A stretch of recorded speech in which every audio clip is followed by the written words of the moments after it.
It's my drink too. My glass is full and hit out of sight. We gonna throw down at this party tonight. We be rolling. Hello, how you doing? This is Krome, and this is Prosperity Magazine TV.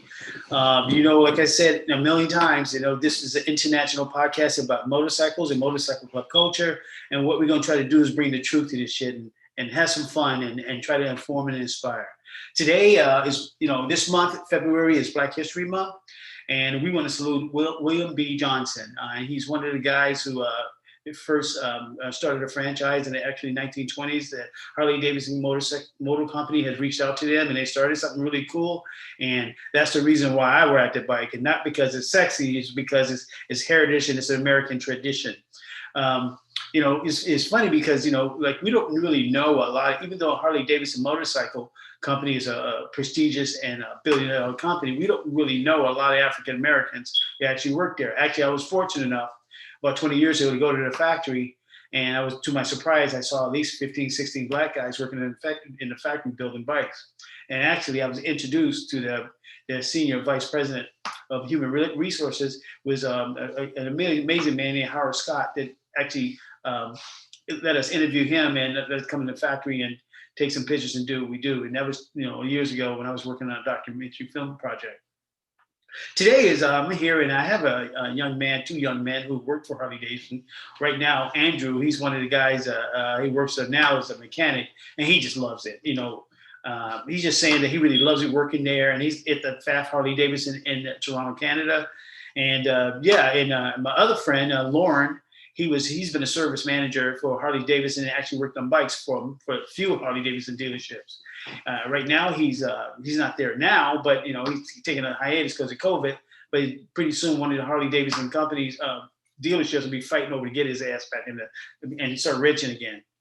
Yeah, so I think it was very important at Black History Month to talk about Harley-Davidson Motor Company because I'm pretty sure this is sore and the bikes have been sold to black people, in America. I don't really meet that many people who drive Japanese bikes anymore. Mostly it's Harley-Davidson. It's the big bikes, the expensive bikes. It's the Road Glides and the Road Kings, which is fabulous. And also, they sell has sores because women are starting to ride bikes a lot. So for further ado, what I'm going to do is I'm going to bring Lorne on, and we're going to just have a conversation about the motorcycle brand, and the company. Here's my friend Lorne, and we had to bring him on. Hey, buddy, what's happening?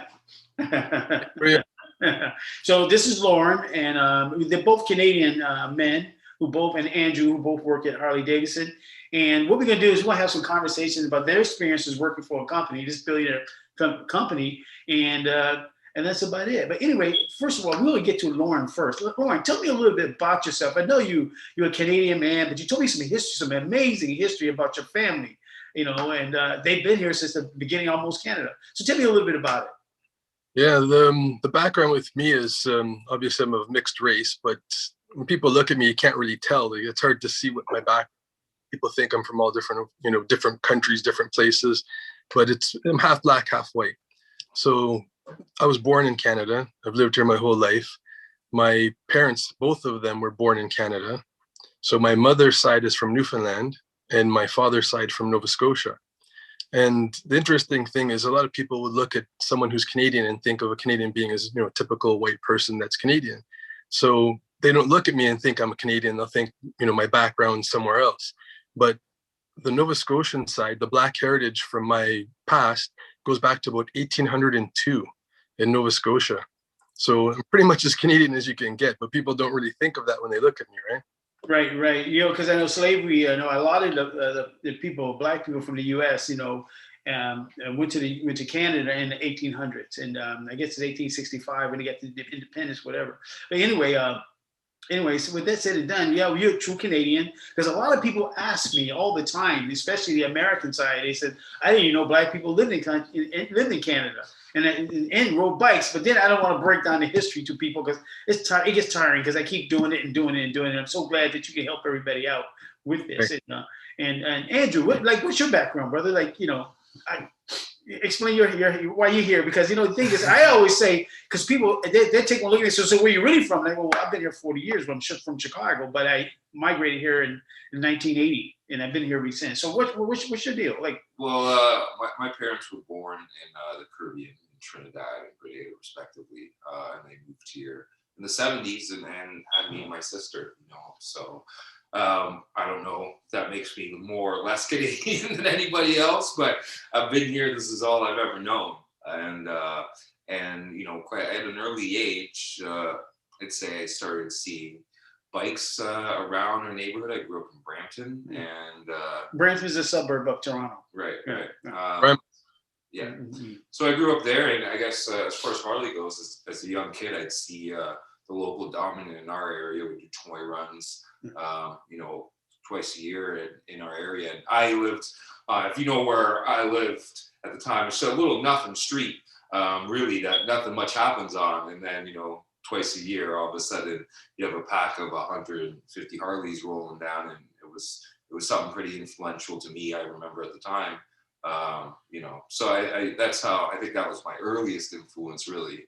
And then my love for machines, mechanics. I kind of was an engineering student for a little while there, and that just kind of brought me back to motorcycles, I guess, to now. It's really funny because you being a man of color, even though you didn't see any black men riding motorcycles, you didn't think you were exclusive. The thing is, it never really occurred to me until you start seeing some of the history. I just accept whatever's out there, and then you realize, oh no, black people have been a part of the culture since the dawn, since the beginning. Yeah. We've been riding, and so once you realize that's like, it all makes sense. It's like, well, obviously, right? But it's nice to hear it. It's nice to see it and see it documented when it is, because a lot of the times it's not, I suppose. Yeah, well, the thing is, I know in the 90s, I used to ride Harleys, and all the black men would always ask me, goes, well, why are you riding a white man bike? And I was like, what? Because they get their influence from the movie Biker Boys. Living in Canada, I think that sometimes you don't really see, black men riding bikes like that. And all you saw was from the movies. And like in the early 90s, there was no internet to really learn things. So the movie Biker Boys came out, and a lot of black men thought that's the lane they should be in, not knowing that, black men were riding Harley since the 50s and the 40s. In 40s, and it's always been American tradition. They just got the wrong information. So Lorne, when you first started at Harley Davidson, what was that like? Working for a company like that. I'm pretty sure. I know Canada's pretty liberal in a certain ways, and I didn't think. Did you even treat it differently? I can't really see that, because I dealt with the Harley Davidsons here, and I've never been treated any kind of way when I wanted to buy something. What was your experience, Lorne? When I started working in the industry, I first started at a custom place, and I worked there for a few months, but a position came up in up north, which is Barrie, which is north of Toronto. I thought, give it a shot and see how it goes. That's really what I wanted, the structure and the training and all that kind of stuff, and the longevity of the company. So those are the things that I was really interested in. And when I went there, I was kind of apprehensive, because aside from living in Toronto, I never really lived out that way or worked out that way. So it's a different kind of culture, and I was worried that I wouldn't fit in as well.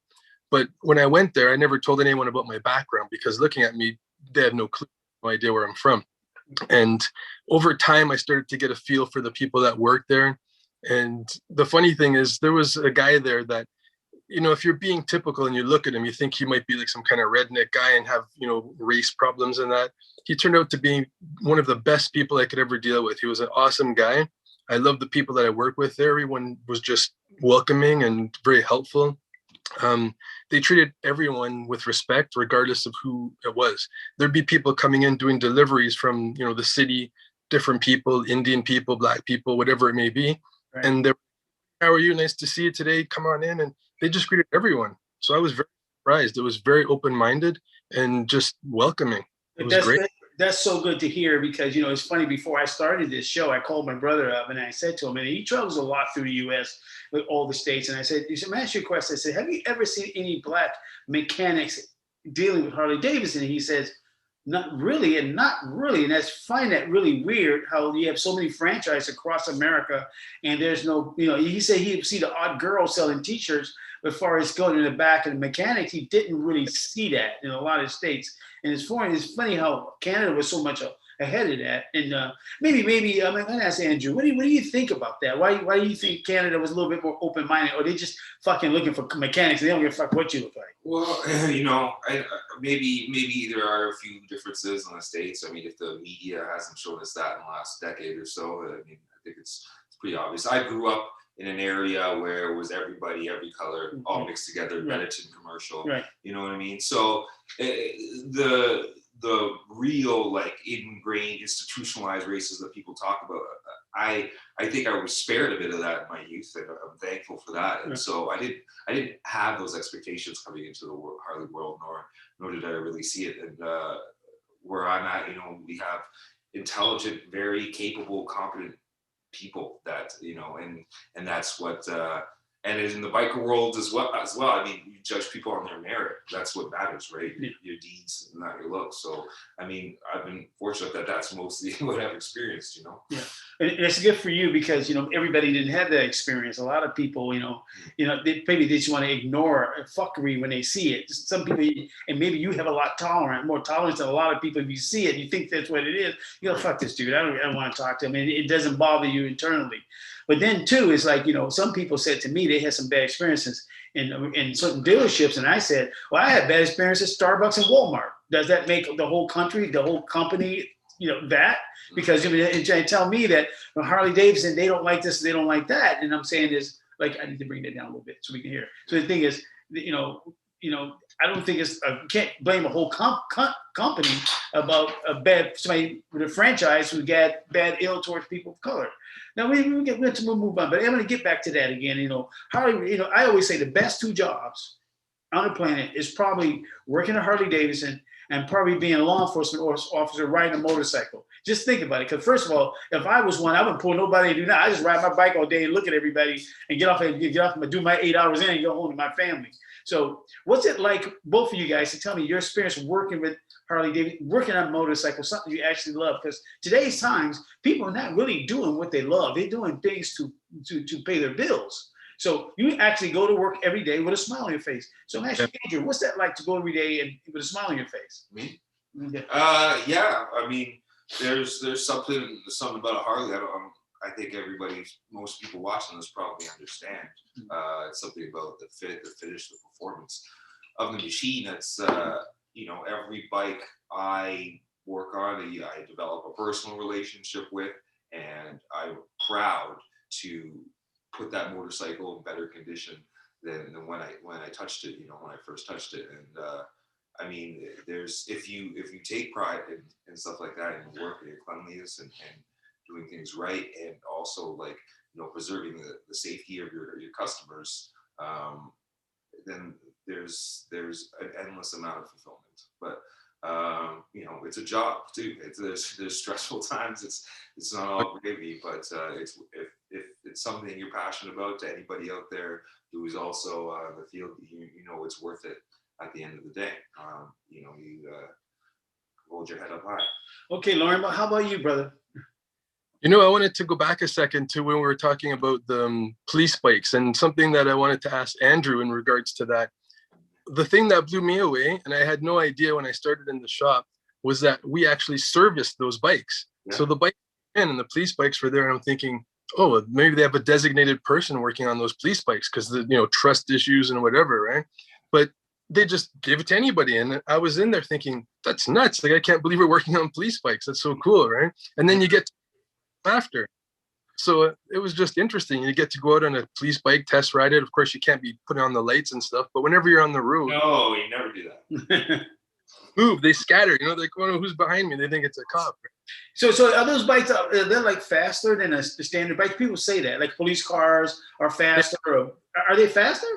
They have, some of them will have like the higher model engine, but it's nothing that's performance-wise done to it. It may have like the largest engine at the time.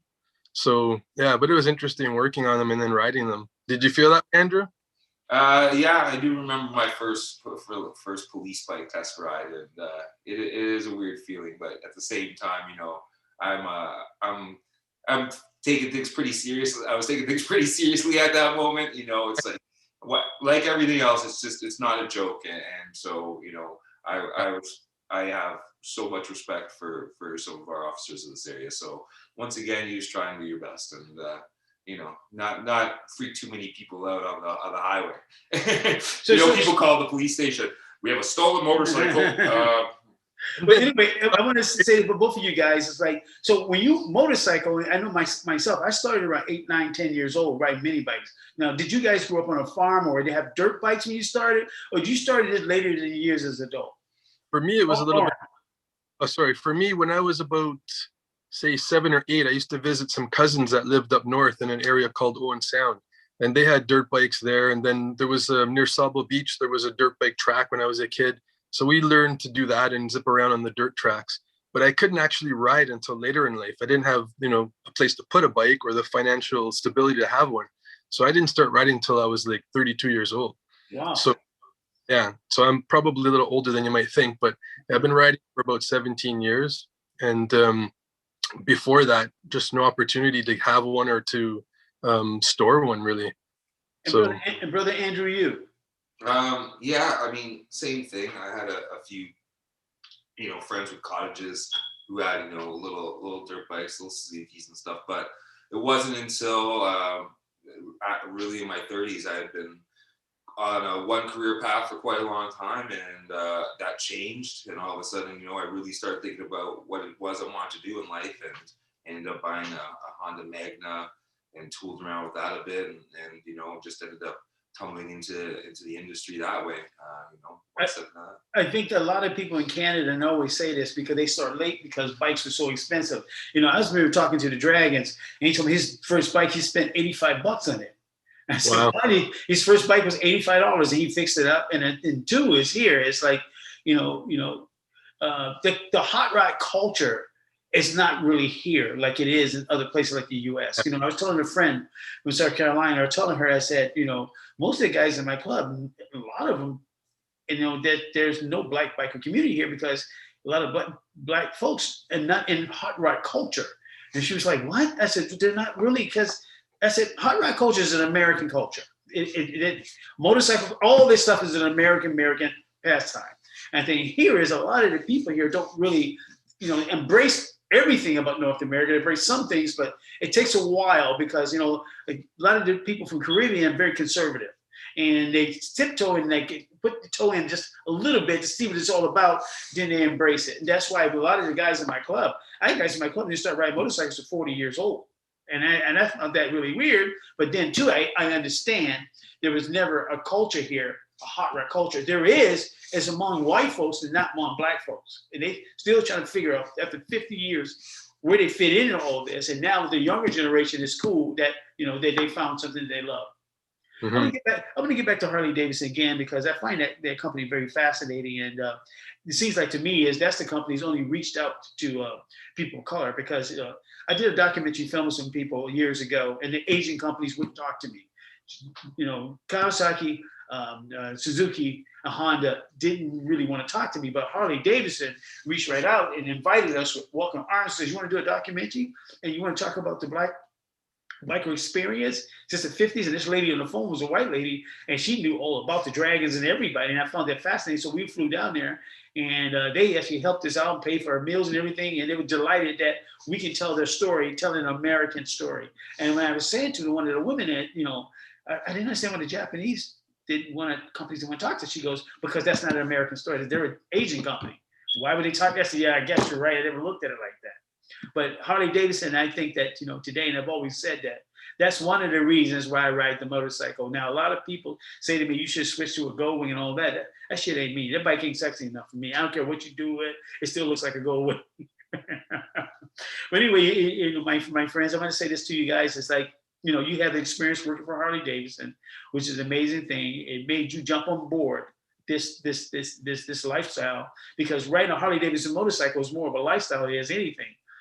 When I talk to guys who ride bikes and they ride other bikes, especially sport bikes, and they transition in, I tell them it's a different experience. They don't understand. He goes, it's really funny. And one guy said, I had a sport bike, but nobody would ever talk to me at a gas station until I bought a Harley. And I found every walks of life talk to me. It is way more than just a motorcycle. Now, Lorne, maybe you can explain that too. Maybe you had the same experience, because I know I've been following you, and we've been friends for least 15, almost 20 years. And the thing about you, Lorne, is you used to come by my store in Kensington Market. I remember you and your girlfriend used to come by, and you always had some badass. You built this badass chop, and like you just know your shit. So tell me how you think that this is more than a lifestyle. It is than just a motorcycle. You know, I don't know. I guess it's an icon. People hear Harley and then they expect something cool and different, and everyone has unique tastes on their bikes and the way that they customize them and change them up. So when I got into the industry at Harley, I was really lucky that the very first thing I did in the first 6 months I was there was build a custom bike. So it was winter time and it was slow there, and they said, they knew I had some background in customizing, so I always kind of tinkered with things. So the very first bike I built was a replica of Harley Davidson Marlboro Man bike, the movie bike. Right. I did that, and it just kind of blew up from there. The next year I started doing another bike. I don't know if you're aware of this, but there was a soldier that lost his legs in Afghanistan. Okay. So they were blown, and he had no legs, and he was recovering. But in the meantime, he had been speaking previously to guys at the dealership about getting a custom bike built. Right. And then he's like, oh no, I don't know what I can do now. So everyone there at this dealership pooled money in from different businesses in the community, and I think they raised about $51,000. So they actually donated that money for us to buy a bike, to customize it, and build the whole thing from scratch. So there was a group of us, a team of us that actually built this bike. And then later when it was done, we presented it to him, and he had no idea it was coming. It was like a donation for him. Nice. So yeah, this bike was pretty cool. It was built from a Buell, and I did a lot of the customizing. A couple other guys did some of the electrical and some of the other, getting of the parts. But it was a group donation, and it was just awesome there. Working for Harley to begin with is great, but I got to do stuff that was a little different and out of the norm, right? So the place I was at, because they knew that I knew a lot of custom stuff, they would always give me the cool bikes. So I'd be working on choppers. I'd be working on bikes that were just customized to the spot that you look at it and you don't know where things are and how it works. But I had a little bit more, idea. So they'd give me the cool stuff to work on, and it was great in that way, Cool. Andrew, how about you?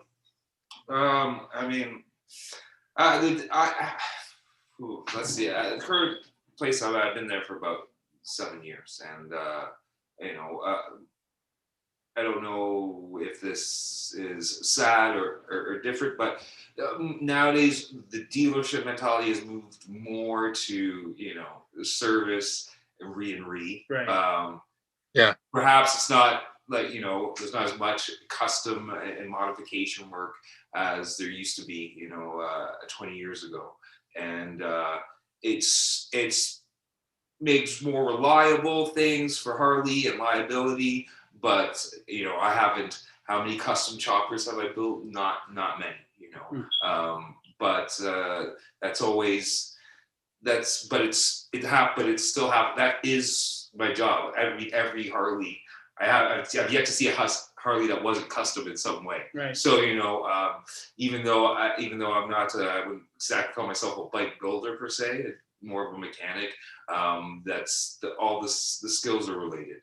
I think a lot of the real detailed machine work and things that used to get done in-house at dealerships, a lot of that is being farmed out, and that's just the modern age. But it doesn't limit any possibilities as far as what can be done. In fact, if anything, it increases them because of our manufacturing technology and metallurgy. So it's really funny about bikes today. I always judge people by their bikes, and the thing is, your bike that you ride tells a lot about yourself. The both of you guys, Lorne's a little bit older than Andrew, and him, the whole chopper thing, I totally get, because he's not like me. And Andrew, he rides just a very clean, standard Harley Davidson motorcycle. And he's not about bells and whistles. It's just about a very clean and standard motorcycles. And that's one of that thing I noticed about going to Oakland, California and visiting the Dragons. Their bikes were very clean and pristine and very classic. I kind of like that, And now today, the bikes are different now. Just going to YouTube and going to the U.S. to visit my brothers in the U.S. Everything is kind of like really big and over the top. Starfleet fucking Enterprise bikes. Well, that's a trend of the day. That's a trend of the day. Myself is like, the reason why I love so many clubs in the U.S. and California, because I always go back and look at the pictures what they did in the 60s. And I'm like a chopper fan. The motherfucker bike fucking kills my back, but I'm riding it anyway because I love it so much. I ride it from here to the grocery store, and I go back, and I'm like, I gotta fucking ride this thing back. Maybe I get the truck to drive it home. But they're very uncomfortable. But I just love the sexiness of it. You know, pretty soon I'm definitely about getting one of those Santa Claus sleds because I'm gonna need one because I'm getting old, and I'm pushing almost the big, big one, and I gotta calm down a little bit. Well, anyway, the summer is 2020 has been a horrible year for everyone, and I just want to ask these two brothers, what do you guys look for in 2021? I know, Lorne, you are you building another bike, or are you going to build a bike, or what are you gonna do? You know what? Building isn't in the question right now because I moved from a house to a condo, so I don't have a spot to do it. Right. I'm working just basic stuff. I don't want to go crazy and extreme. I've already done all that stuff with other bikes. So it's just basically wheels and make it look nice. No fancy paint, no fancy stuff on it. I'm done with all that. Just nice wheels, and that'll do the trick, So this year I may just do little odds and ends to it just to kind of freshen it up for me, because I just purchased it at the end of the season, right? Right. So for now, I think I've had so many different types of bikes and styles that I'm happy. I've got a Softail Heritage right now. So it's got 18-inch bars on it, 21-inch front wheel, and a hard bag kit on. I mean, that's enough for me. It's black and chrome. Right. That's all. That's all you need. And how about you, my man, Andrew? I got a 2002 Dyna right now. I actually have only had this one for 2 years. It's got a bit of lighting. It's that motor stock still, and it runs so perfectly. I haven't found the reason to crack it open yet. Right. So I mean, I'll do all that stuff, and the way I like to do it is when you need it, when you have to go in there. Then's the time. So it's just piece by piece, but I just keep it clean and keep it running, and keep it running right. Yeah. Yeah. Go ahead, Lorne. I'm gonna say, there's people out there, and everybody has a different take on things.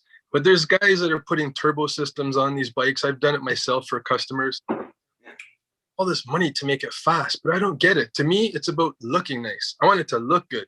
I'd rather spend thousands of dollars on the thing to look nice than to make it go faster. To me, it's not what it's meant for. It's as fast as it needs to be, But just to have it reliable is my thing. To have a reliable bike that works and looks decent. A lot of these guys come from that racing mentality too, right? I remember being at the light, and this guy, this Russian guy, pulls up next to me, and one of those Yamaha things that looks like a Harley. I mean, first thing he looks at me and goes, "Well, how many cc's is that?" And I just told him how much my cowboy boots cost, and then it was done conversation. Yeah. I really didn't understand the whole how many cc's is that. He's revving, and like he wants to race. I'm like, dude, really? Like, fuck, we're in the city, we're downtown Toronto, and you want to race a light? Like, get the fuck out of here. Yeah. Leave me alone. And it's fine, if you just want to have the biggest motor around just for bragging rights, but it's to me personally, it's definitely just more about feel. And that's what matters. Does it feel right for you?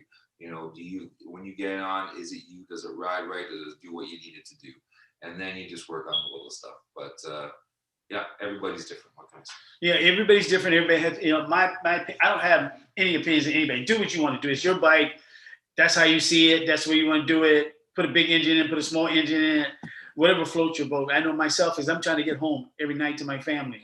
So the thing is, I ain't killing my fucking self trying to go fast. And I did all that shit in my kids in my younger years when I was a kid. Now today, I just want to ride and look pretty and have my bike and just relax. Because that's my wind therapy. And that's what it's supposed to be. I don't know why in the hell everybody's such in a hurry to go to the hell they got to go. Well, it's like, you can do whatever you want to Harley, but there's an R1 and it's going to take you anywhere, anytime, no matter what. So, it's just being realistic and if it's a competition for you, that's fine, but if you just want to have a good time and ride your motorcycle, then, you figure what's important. Looking back at the reason that I actually started to ride a Harley was the fact that sport bikes, the speed and all that, okay, I like it, but it's not for me. I'm not a fast person. I like to have something that looks good or feels good. I don't want to go fast. How far can you go, right? And you're just going to get tickets or end up injured or dead. So for me, when I was younger, I wasn't interested in speed. I was interested in looks. So my cars were the same. I'd always customize my cars to some degree. And then able to afford a bike, that's my thing where, yeah, this is it. This is for me, because I could customize the hell out of them. And that's what I would do. I would just customize the bike and make it look nice. So the speed thing was never for me. So when Harleys were within range of my, budget, actually the first bike I had was a Honda Shadow 750. So that was affordable for me. It was new. It looked nice. And it kind of looked like the Harley style, right? And I thought, this is pretty cool. So I bought that before, I think, 2003. So in 2006, when I started working at Harley, I realized, hey, the bikes aren't as, extremely priced as I thought. I could get a used one for a decent price. And that's when I jumped in, and I had a 2000 Dyna, actually, the FXDX Sport. So that was my first bike, a Harley, I should say. And from there, I thought, yeah, first off, I'm working here, so it's easy for me to fix the bike. It's cheaper that way. So why would I keep Honda? I don't have any contacts for those parts. So I got this Harley FXDX, the Dyna, and from there on, it was just Harley, right? It was the kind of ride that I liked, where you could sit back and cruise instead of leaning forward and being uncomfortable. Because I wasn't young when I started riding. I didn't want that speed and that uncomfort. So Harley was perfect for me, and it was affordable at the time. It still is, really, if you get used, or if you, look for a new one. They're not that bad. Some people think they're outrageous, but it depends on what you get, right? Well, it's the folklore that, but you gotta understand, so living in Canada, it's funny because, my brother would buy bikes with $5,000 to $6,000 to fix them up, Harleys, like I'm talking about, like street lights and shit, like cheap, like he would find these bikes and put money into it. But in Canada, that's a whole different ballgame. Let's face it, even in the 90s and the 2000s, if you bought a Dyna, it was like $25,000, $26,000. It was like ridiculous expensive. They having bikes there, so I would always buy my bikes in the U.S. and just bring them over and just do the transfer of the money or whatever. I just tried to be smart. I was like, I see the same bike for 12 grand. There's 26 grand in Canada. So because, the whole Harley thing in the 90s was crazy here. And a lot of people didn't have Harleys here in the 90s. I've always had it, because I would go to the U.S. and I had, connections with my family, and I always bought Harleys and brought them back. But, I think that's one of the reasons why you don't see a lot of people of color, because the folklore is they're really, really expensive. Because every time I talk to somebody, they say, "What'd you pay for that bike?" 40 grand. I go, 40 grand? What are you nuts? Look, they don't know, because somebody told them that bike costs 40 grand and the bike's 13, 14. Well, I mean, if we're talking about Canada here, we all know it ain't the cost of the bike, it's the insurance. That's the one that's going to really that's a whole nother story. All day long, especially living in like a metropolitan area like we do here. So, I know the brothers used to come up for Caravan or Weekend, and they used to say to me, they go, "Okay, what's with these guys with these 650s thinking they're the shit? What the fuck is that?" I said, "Dude, because insurance is really high on bikes here." These dudes all got Harleys, and guys roll up in a 620 or something. I don't know that much about sport bikes. Goes, okay, what the fuck is sport bike, dude? These dudes are rolling up to us like they the shit. Please explain that. I goes, because they can't ride Harleys because the insurance is. And I told them it's insurance because they were like, what? I go, $2 and $3 grand for 650. Like they're like, what? I go, yeah. Especially if you're a guy, you're under 25, and it's like. Well, it's not just that too, because insurance on bikes in the States is $300 and $400 a year. That's what they know. Guys with street lights is $340, like $400 a year. And the worst is we get 6 to 8 months to ride it maximum. Right. You don't even have time to ride the thing. Well, anyway, today's Sunday, and I just wanted to bring you guys on. This is Black History Month, and I want to give big props to, like I say, to all the Harley Davidson dealerships across the U.S. and Milwaukee, because they has been supportive of Black bikers since day one. In the 1930s, they gave William B. Johnson a franchise, a dealership, and there was no ulterior motives behind it, all other than just generosity. And I had to pay homage to that, and I think that's an amazing thing. And like I said, the Harley Davidson, that actually fast that he works at, those people there are some of the nicest people on the freaking planet. I got good friends with all that David, one of the salesmen, and Danielle. They're amazing, amazing people. And I never had an issue with any of the Harley Davidsons. And here, I don't know what it's like in the U.S. Like I say, too, if you had a bad experience, I had bad experience in Walmart and Starbucks. It's the same shit. You can't blame the whole country because some asshole got some money together to buy a franchise. He decided he want to treat somebody bad, woman, man, black, white, whatever, poorly. He had a bad day. I just look at it like that. I gotta sign off. Today is Saturday, and I don't know, is Canada that much different than the U.S.? But you know what? This is this. You know, we're talking to him. I talked to one of my brothers earlier this morning. We talked about Jackie Robinson, the baseball player. Now, before Jackie Robinson, the baseball player, got in the major leagues, and the major leagues to play for a major league team, you know, Montreal is the first person who hired him first, and in 1946. Before he came in, he played in Major League Baseball. Maybe Canada's more liberal. That's why we got two brothers here, Rick and Harley Davidson. I don't know. Maybe they're just looking for somebody to fix the fucking bikes. They don't give a fuck what color you are. Maybe that's something America can learn by watching my video. And maybe you can learn some of the podcasts. I'm pretty sure there's a lot of brothers out there can build some beautiful bikes. So Harley Davidson need to have their eyes open to hire some of these guys. You know, because let's not face it, you know, Screaming Eagle came from California. You know, that whole, those guys, you know, I'm pretty sure Milwaukee had to go to California to watch the Dragons and a lot of those other clubs up there because they built some beautiful bikes and they got the Screaming Eagle came from the hood. Let's don't get it twisted. Anyway, I just want to sign off and say, hey, thanks everybody for listening today. This is Prospect Magazine TV, and we're an international motorcycle network. And I got some really good stories for everybody to say, because, you know, I'm going to bring you guys everything. I got, like, you know, some guys I'm talking to called the Sikh guys. And they're the Middle Eastern motorcycle club. And there's some different shit. You know, they wear turbans and they don't have to wear helmets. And that's different with stuff. So they have to explain that to me. Hey, sign off. I'm Krome. I want to thank Lorne, and I want to thank my man Andrew, which is a gypsy, for coming on today and spending time with us, chop it up, and have a good day, and God bless, and ride safe, and wear your mask. Ciao.